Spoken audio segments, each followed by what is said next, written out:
I'm reviewing Avengers Endgame in the Imax Enhanced on Disney Plus exclusively for the Imax Enhanced. Is where you can watch it in Imax Enhanced. Enhanced, not Enhanced. It's spelled with the E, so Enhanced. I meant to say, okay? Avengers Endgame.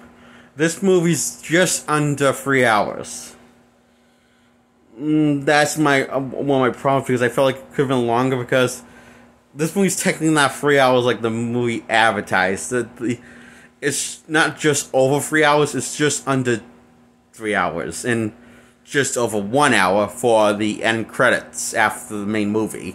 And it's not a single damn clip for the end credits for something setting up, or something teased at, or some sort of closure for events within the movie, or within the main universe for MCU.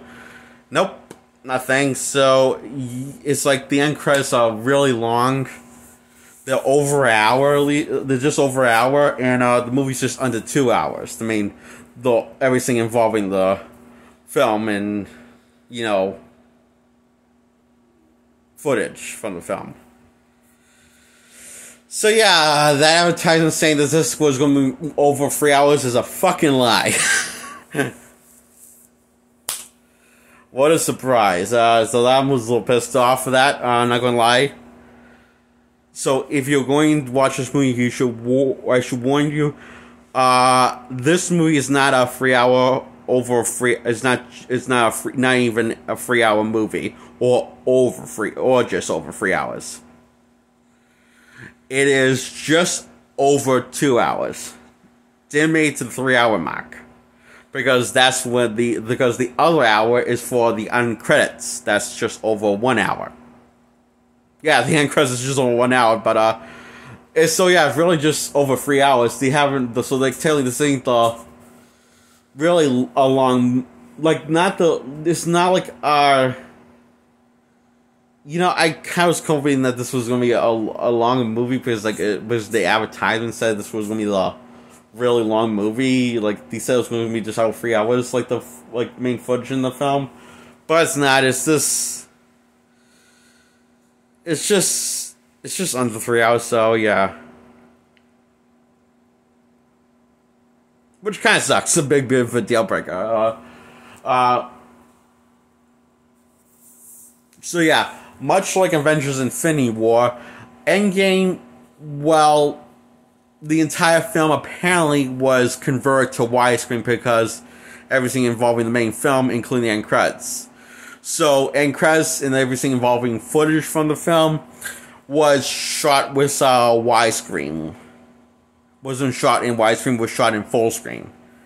And got edited to widescreen, so you saw less of the picture, and that's why all the fucking shots for the widescreen edition that was released worldwide looks fucking weird and creepy looking to look at, and haunting, like you're being suffocated from the film.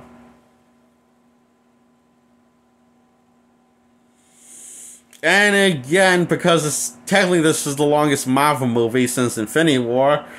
This might be another reason why the film looks the worst in terms of color.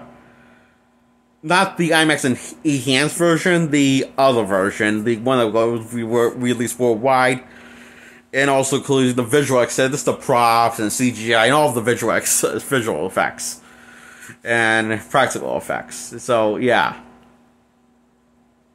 and also you can't really see the expression on the acting, because the colors made them look more pale than Superman from Man of Steel. Skin temperatures of the cast of Man of Steel. Yeah, so that's how fucking weird it looks in the theatrical worldwide release of the Endgame. Luckily, the IMAX Enhanced version shows the full picture of top and bottom, which can fix the color and all of the visual problems that it had with from making it look like shit. So, when looking through, it looked from looking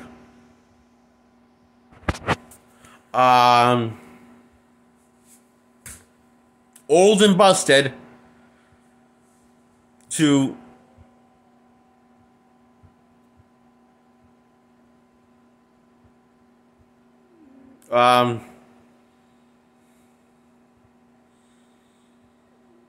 the opposite in every way. So visually, and strangely, again, it feels like I'm watching a different movie with all these IMAX enhanced versions, and I feel like I can get more engrossed. Not engrossed, invested in the continuity and also in the characters within the story, and also in the world that they built for these characters that they live in. So I can really pick up more of the little details that I didn't notice before, like some of the plot elements or just anything that I didn't notice before that'll be on screen in the background, or plot detail. I just can pick up everything more because I'm more invested in it, because the film doesn't look like absolutely someone wiped their ass with the film, like the theatrical worldwide release that everyone seems to fucking love and hates the IMAX enhanced version. Like, you know, those asshole cunts on YouTube and the asshole cunts filmmakers that made these movies, that were happy that the film got converted to widescreen, including Endgame. And I'm looking at you, fucking one of the Russo brothers, complain about a film when it looks fine. What's amazing, I noticed that I was watching this YouTube video, and this guy YouTube was signed with these filmmakers saying that the cheaper, crappier version that was the worldwide release is somehow convinced that that's the more higher quality filmmaking art. Seriously, dude? And filmmakers and YouTubers that think that, go die. Because I'm going to say, say this once and for all in this video. Let me make this fucking clear to all of you assholes who ate IMAX Enhanced for what Marvel is doing with all their movies that take place in MCU canon. If you don't like IMAX Enhanced, the problem's not the movie, it's you, dumbasses.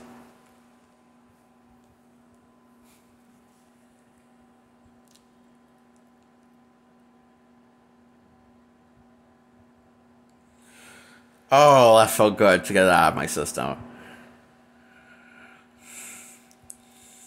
So, this movie's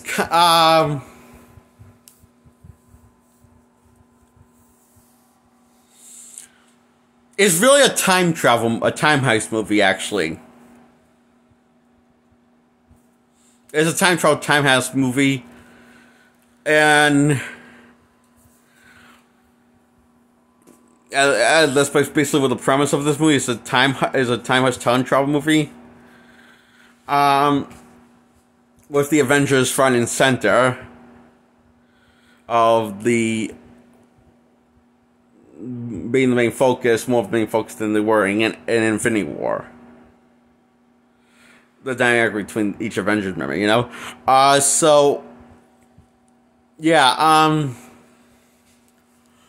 this movie picks up briefly after the events of Infinity War, the part 1 installment of the Endgame story, based off the Infinity Gauntlet comic run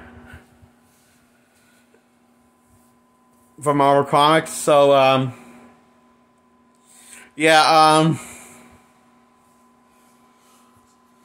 so here's what you need to know about the ending. Thanos won, wiped off all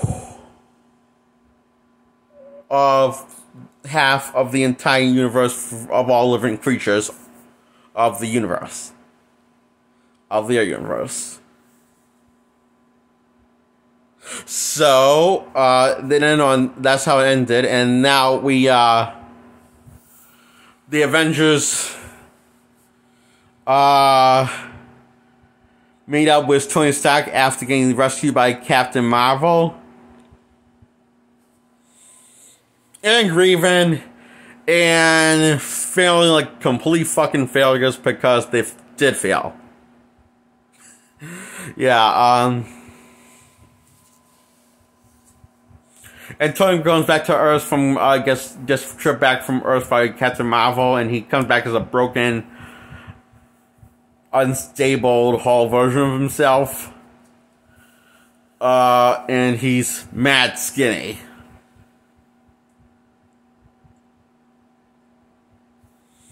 So this, we see how far the deep end goes when Cap asks for his help. And he snaps at Cap and tells him he's full of shit. And says, "You weren't there when you said that we would lose. We would do it together as a team. And you weren't there. Like you said that, but you promised in Age of Ultron, you said we will lose together as a team.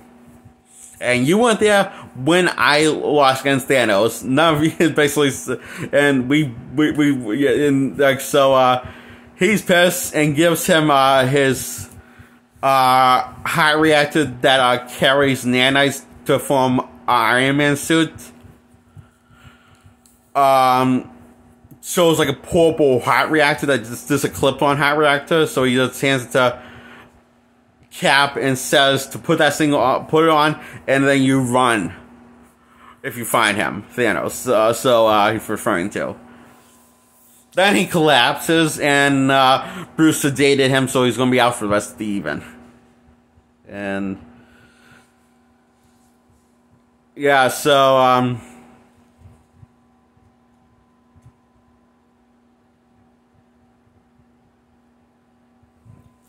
yeah, so he drugged him, so he was going to be out for the rest of the day. And not really helping on the trip to Thanos that the Avengers take. Where Thanos retired and became a farmer. And all alone. On one planet. So, they discovered he used the stone again 2 days ago.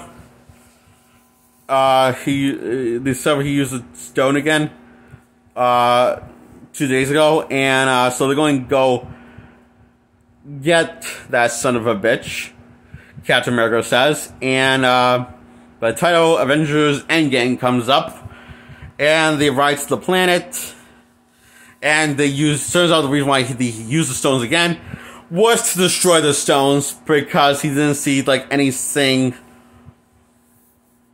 value in us upon temptation, so he reduced them to atoms.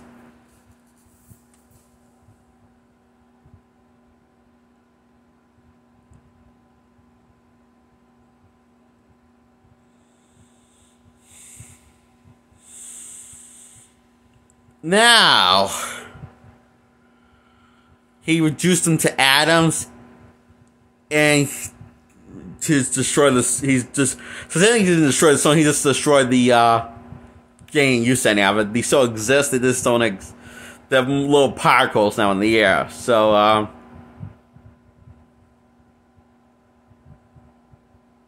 not technically destroyed, this small little fragments in the air that's so small to the human eye. That's what reduced atoms. I mean, those technically didn't destroy the stone. Does he not know what reduced to atoms means? I guess not, but he said he destroyed them, so, yeah. But he also said he reduced them to atoms.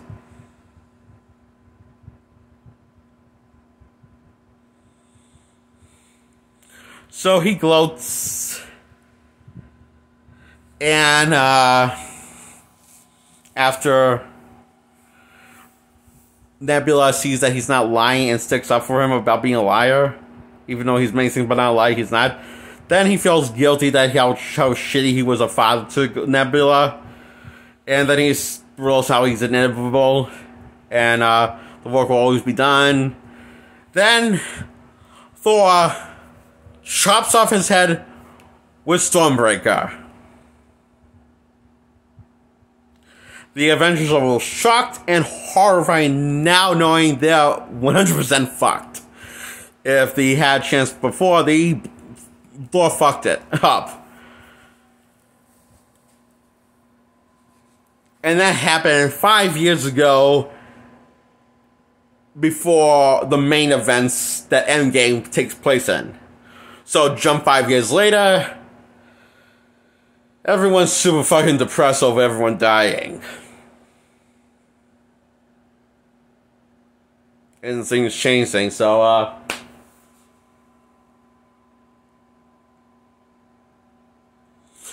before I go any further, talk about what happens 5 years later in this content of the story.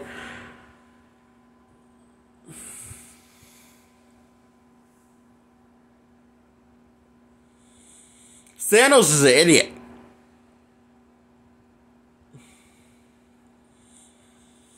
Because here's the thing. As we're explained and to us, the audience, within the story of Endgame,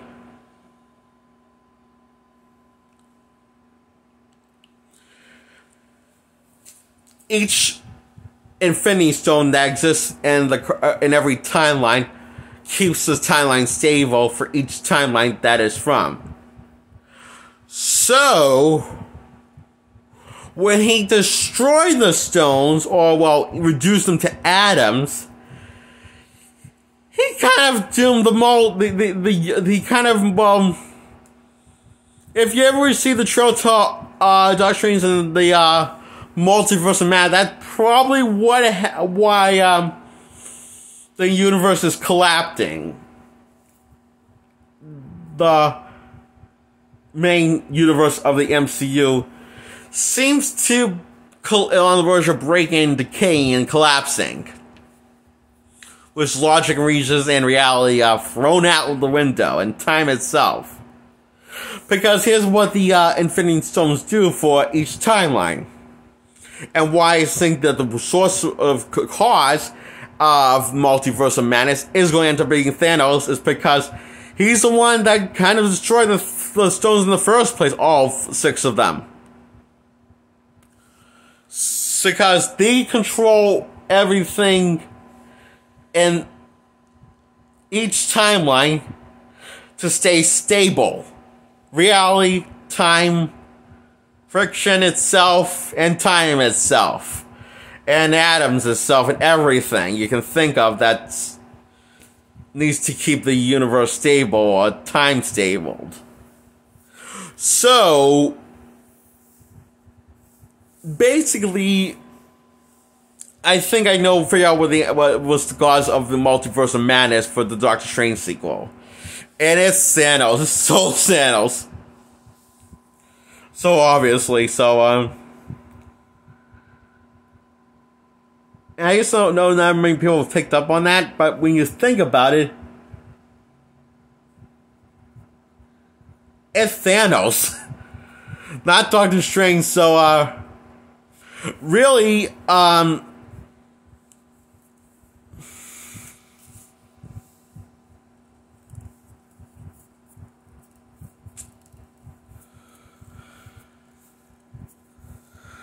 so,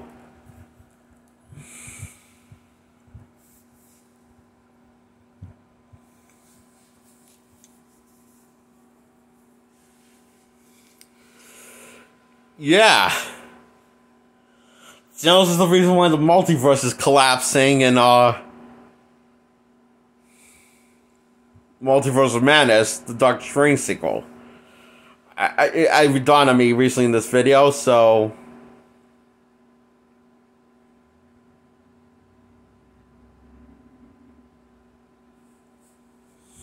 And why in that specific point in time, from that timeline, it collapses, because I guess, after a certain point, so much, it can only, it's only on life support, I guess, their universe is basically on life support after a while, but it can only be on life support for a period of time once the stones are gone. That's Thanos destroyed. In Endgame, this movie, so, I think I saw the the cause of multiverse of madness and the multiverse collapsing on Doctor Strange in front of his eyes. And that was colliding thing for the multiverse. So, and why it's happening then is probably because only for a period of time, small period of time, it was fine without the stones, but for a small period of time, and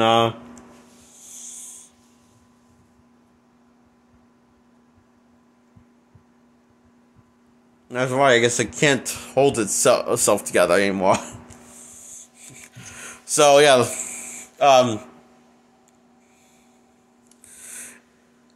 so those who say Thanos didn't do anything wrong, you can now say Thanos doomed the multiverse. Isn't that wonderful? So Thanos was trying to save civilization and Earth by wiping off half of the universe, then only to doom the universe by destroying all the stones. So he couldn't use them again, or nobody else could, so his plan would stay the same, and then... But he must have known that, right? He's a celestial. Basically, he's a god. I see, like, it's a knowledge in MCU that at least in Eternals, I hear like he's a celestial, so he's a god. But when he knows something about the Infinity Stone, like need to be around to keep the universe stable, the timeline keep on going stable. Or maybe that's just the Sorcerer Supreme to know that stuff.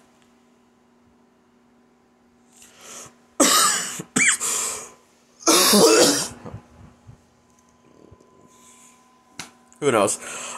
So yeah, everyone's grieving, depressed and shit. 5 years later, after Thanos gets decapitated by Thor, Thor is now depressed, drunk, and fat. Yeah, and Black Widow's now depressed. Also. And constantly trying not to cry with people around her, so, Captain America doesn't want to be an Avenger anymore, doesn't want to be able to be a hero anymore. He says it like that, we don't have to keep on being the Avengers, we can just hang out, but don't have to be the Avengers anymore, because maybe it doesn't have to be done anymore. Well, they basically doesn't need the Avengers. So, Captain America's given up hope. And the Hulk has basically fused brains with Bruce Banner in his Hulk form. And now wearing glasses and t-shirts and pants. Somehow he found some in his size of everything you need to wear.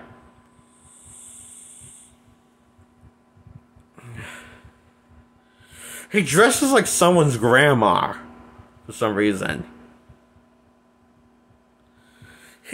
I don't know why, but when you're introducing, he looks like someone's 90-year-old grandma, based off his fashion sense. I don't know. Maybe it's the fact he's wearing sandals and also a sweater opened up and that's attached to a hoodie, but it looks like the sweater was knit together, so it looks like it just looks like he's trying to make himself look more older than he is. And I don't know if that's what he's going for, but it doesn't work with the whole green skin thing. And it looks weird. And also the glasses. His glasses kind of well, basically when he's introduced, he has quotation fashion sense of fashion, how things go together. And his clothing just doesn't match. It just looks all wrong. It looks, well, stupid. His fashion taste in fashion when he first introduced it. Yeah, I mean, he wears better. He wears like better. He looks like less. He dresses after that. He dresses up as someone's 90-year-old grandma. He doesn't do that anymore. He wears other clothes. It's like, I'm confused. I'm sorry, I really get distracted by his fashion senses that he's wearing, you know? Maybe if he just the sweater and wore put on shoes instead of flip-flops, it wouldn't be as distracting. But it is. It's very distracting, actually. Almost takes me out of the movie, so anyway. Tony now has a 5-year-old kid after 5 years, so she was pregnant 5 years ago, Pepper Potts was Tony's kid. And she looks about 5 years, so yeah. Since they said she is 5 years old age. So yeah. Oh, he's forgiven the Avengers and misses them and not mad at them anymore, so or Cap. So he kind of forgives them and moves on with his life. So now he has the kid and everything, more settled down with his wife, and now married to Pepper Potts instead of her being his fiancée only. Now they're officially married. 5 years later, and yeah, they all meet up with each other after Scott Lang, Ant-Man, comes out of this quantum realm because a rat pressed on the right button by random luck and pops out of the quantum realm after 5 years being in it. But for him, it felt like 5 hours, not 5 years. He's